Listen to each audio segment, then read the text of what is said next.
ভীষণ ভালো লাগছে, যতটা প্রত্যাশিত ছিল তার থেকেও ভালো, খুবই ভালো লাগছে, বিশ্বাসই হচ্ছে না এখন অবধি।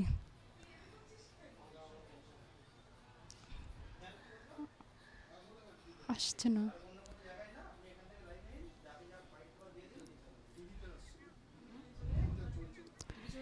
হ্যাঁ, পরীক্ষা খুবই ভালো হয়েছিল, সেখানে ভালো ফলই আশা করেছিলাম, কিন্তু তার চেয়েও প্রত্যাশিত যা ছিল তার চেয়েও বেশি পেয়েছি, খুব ভালো লাগছে।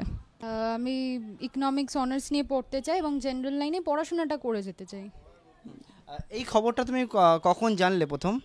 প্রথমে তো টিভি নিউজ অ্যানাউন্সমেন্ট থেকেই জেনেছি প্রথম। তো সেখান থেকেই, তারপর থেকে বন্ধুদের ফোন আসতে লাগলো এবং টিচার্সরা ফোন করলেন, বাস সেখান থেকেই জানা। এই সাফল্যের পিছনে কারণটা কি, কিভাবে এলো এই সাফল্য? সাফল্য, আহ, পড়াশোনাটা মানে যে যে সাবজেক্ট আমার কম্বিনেশন, মানে ইকো, স্ট্যাট, ম্যাথস আর কম্পিউটার অ্যাপ্লিকেশন সবকটাই ভীষণ আমার আমার পার্টিকুলারলি খুব ফেভারিট। তো ইংলিশ বাংলা সবই আমার ভালো লাগে, তো ভালোবেসে পড়েছি এবং বইটা ভালো করে পড়া ইত্যাদি ইত্যাদি, এই বাস।